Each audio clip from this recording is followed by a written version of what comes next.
जय श्री कृष्ण। नवाध्याय भरत जी का ब्राह्मण कुल में जन्म। ओम नमो भगवते वासुदेवाय। श्री सुखदेव जी कहते हैं, राजन, अंगिरस गोत्र में सम, दम, तप, स्वाध्याय, वेदाध्ययन, त्याग, अतिथि आदि के अन्न देना, संतोष, तितिक्षा, विनय, विधि, अनुसूया, आत्मज्ञान, आनंद, सभी गुणों में से संपन्न एक श्रेष्ठ ब्राह्मण थे।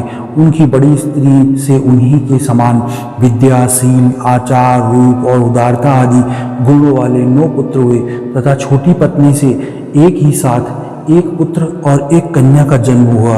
इन दोनों में जो पुरुष था वह परम भागवत राज शिरोमणि भरत ही थे। वह मृग शरीर का परित्याग करके अंतिम जन्म में ब्राह्मण हुए थे, ऐसे महापुरुषों का कथन है। इस जन्म में भगवान की कृपा से अपनी पूर्व जन्म परंपरा का स्मरण कर रहने के कारण वह इस आशंका से कि उन्हें किन्हीं चीज में विघ्न उपस्थित ना हो जाए, अपने स्वजनों के संग से भी बहुत डरते थे। हर समय जिनका श्रवण, स्मरण और गुण कीर्तन सब प्रकार से कर्म बंधन को काट देते हैं, श्री भगवान के उन युगल चरण कमलों को ही हृदय में धारण किए रहते थे तथा दूसरों की दृष्टि में अपने को पागल, मूर्ख और अंधे और बहरे के समान दिखाई देते थे। पिता का तो उनमें वैसे ही स्नेह था, इसलिए ब्राह्मण देवता ने तो अपने पागल पुत्र के भी शास्त्रानुसार समार्थ वर्त पर्यंत विवाह के पूर्व के सभी संस्कार करने के विचार से उनका उपनयन संस्कार किया। यद्यपि वे चाहते नहीं थे तो भी पिता का कर्तव्य है कि पुत्र को शिक्षा दे। इस शास्त्र विधि के अनुसार उन्होंने उन्हें सोच, आचमन आदि आवश्यक कर्मों की शिक्षा दी, किंतु भरत जी तो पिता के सामने ही उनके उपदेश के विरुद्ध आचरण करते रहते थे। पिता चाहते थे कि वर्षा काल में इसे वेदाध्ययन आरंभ करा दूं, किंतु वसंत और ग्रीष्म ऋतु के चैत्र, वैशाख से ज्येष्ठ और आषाढ़ 4 महीनों तक पढ़ते रहने पर भी उन्हें व्यति के शिरोमंत्र प्रणव के सहित त्रिपदा गायत्री की भी अच्छी तरह याद ना करा सके। ऐसा होने पर भी अपने इस पुत्र में उनका आत्मा के समान अनुराग था, इसलिए उसकी प्रवृत्ति न होने पर भी पुत्र की को अच्छी शिक्षा देनी ही चाहिए। इस अनुचित आग्रह से उसे सोच, वेदाध्ययन, व्रत, नियम और गुरु और अग्नि की सेवा आदि ब्राह्मणाचार्य व्रत श्रम का आश्रय और नियमों की शिक्षा देती ही रही, किंतु अभी पुत्र को सुशिक्षित देखने का उनका मनोरथ भी पूर्ण न हो पाया था और स्वयं भी भगवत जन रूप अपने मुख कर्तव्य से असावधान रहकर केवल घर के धंधों में ही व्यस्त रहे कि सदा सजग रहने वाले काल भगवान ने आक्रमण करके उनका अंत कर दिया। तब उनकी छोटी भार्या अपने गर्भ से उत्पन्न हुए दोनों बालक अपनी सौत को सौंपकर स्वयं सती होकर पति लोक को चली गई। भरत जी के भाई कर्मकांड को सबसे श्रेष्ठ मानते थे। वह ब्रह्म ज्ञान रूप परविद्या सर्वथा अनभिज्ञ थे, इसलिए उन्हें भरत जी का प्रभाव भी ज्ञात नहीं था। वे उन्हें मेरा मूर्ख समझते थे, अतः पिता के परलोक से धारने पर उन्होंने उन्हें पढ़ाने लिखाने का आग्रह भी छोड़ दिया। भरत जी को मानपमान का कोई विचार न था। जब साधारण नर पशु उन्हें पागल, मूर्ख और बहरा कहकर पुकारते थे, तब भी वे उसी के अनुरूप भाषण करते रहने लगते। कोई भी उनसे कुछ भी काम करवाना चाहता तो वे उनकी इच्छा के अनुसार काम कर देते। बेगार के रूप में, मजदूरी के रूप में मांगने पर अथवा बिना मांगे जो भी थोड़ा बहुत अच्छा या बुरा अन्न उन्हें मिल जाता, उसी को जीव का जरा भी स्वाद न देखते हुए खा लेते। अन्य किसी कारण से उत्पन्न न होने वाला स्वतः सिद्ध केवल ज्ञानानंद स्वरूप आत्मज्ञान उन्हें प्राप्त हो जाता था।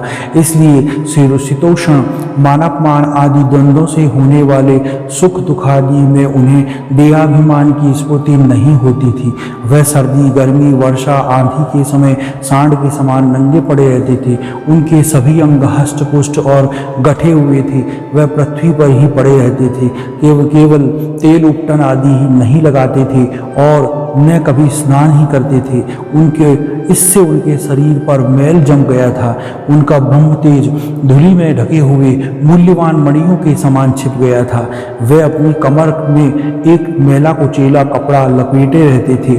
उनका यज्ञोपवीत भी बहुत ही मैला हो गया था। इसलिए अज्ञानी जनता यह कोई द्विज है, कोई अधम ब्राह्मण है ऐसा कहकर उनका तिरस्कार कर दिया करती थी, किंतु वह इसका कोई भी विचार ना करके स्वच्छंद विचरती थी। दूसरों की मजदूरी करके पेट पालते देख जब उन्हें उनके भाइयों ने खेत की क्यारी ठीक करने के लिए लगा दिया तब वे उस कार्य को भी करने लगे, परंतु उन्हें इस बात का कोई भी ध्यान ना रहा था कि क्यारियों की भूमि समतल है या ऊंची नीची, अथवा वह छोटी है या बड़ी। उन्होंने भाई चावल की करी धली भूसी घने या उड़द अथवा बर्तनों की लगी हुई जले अन्न की खुरचन जो कुछ भी दे देते उसी को वह अमृत के समान खा लेते थे। किसी वस्तु समय डाकुओं के सरदार ने, जिसके सामंत शूद्र जाति के थे, पुत्र की कामना के लिए भद्रकाली को मनुष्य की बलि देने का संकल्प किया। उसने जो पुरुष पशु के देने के लिए पकड़ मकड़ मंगाया था वह देववश उनके फंदे से निकलकर भाग गया। उसे ढूंढने के लिए उसके सेवक चारों ओर दौड़े, किंतु अंधेरी रात में आधी रात हो चुकी थी, इसलिए उसका कोई पता न लगा। इसी समय देवलोक से अकस्मात उनकी दृष्टि उस अंगिरस गोत्रीय ब्राह्मण कुमार पर पड़ी जो वीरासन पर बैठे हुए मृगवाराही जीवों के खेतों की रखवाली कर रहे थे। उन्होंने देखा कि यह पशु तो बड़े ही अच्छे लक्षणों वाला है, इससे हमारे स्वामी का कार्य अवश्य सिद्ध हो जाएगा। यह सोचकर उसका मुख आनंद से खिल उठा और वह उन्हें रस्सियों से बांधकर चंडिका के मंदिर में ले गए। तदंतर उन चोरों ने अपनी पद्धति के अनुसार विधि पूर्वक उनके अभिषेक और स्नान कराकर कोरे वस्त्र पहनाए तथा नाना प्रकार के आभूषण, चंदन, माला, तिलक आदि से विभूषित कर अच्छी तरह भोजन कराया।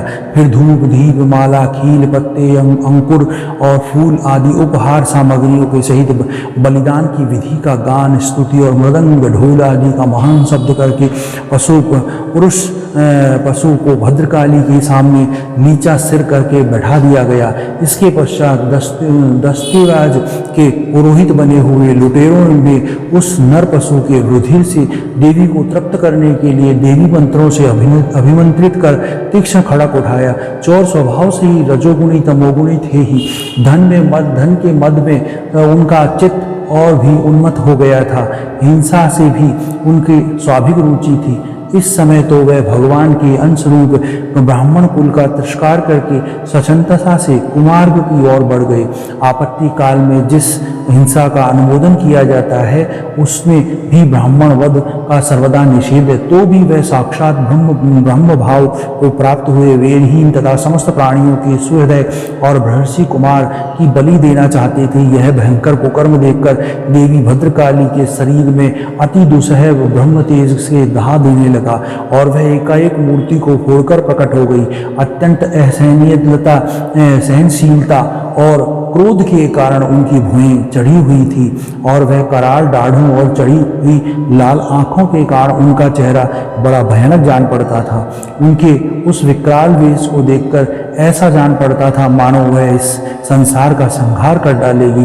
उन्होंने क्रोध से तड़ककर बड़ा भीषण अट्टहास किया और उछलकर उस अभिमंत्रित खड़क से ही उन सारे पापियों का सिर उड़ा दिया और अपने गणों के सहित उनके गले में बहता हुआ गरम गरम रुधिर रूप आसव पीकर अति उन्मत्त हो ऊंचे स्वर में गाती और नाचती हुई उन सिरों को ही गेंद बनाकर खेलने लगी। सच है, महापुरुषों के प्रति किया गया हुआ अत्याचार रूप अपराध इसी प्रकार ज्यों का त्यों अपने ही ऊपर पड़ता है।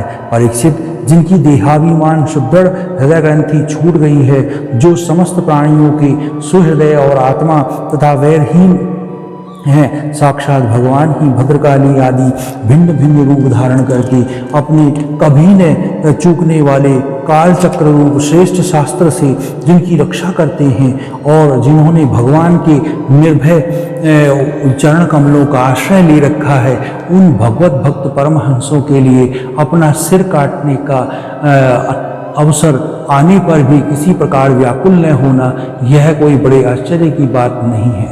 नवा अध्याय समाप्त। ओम नमो भगवते वासुदेवाय।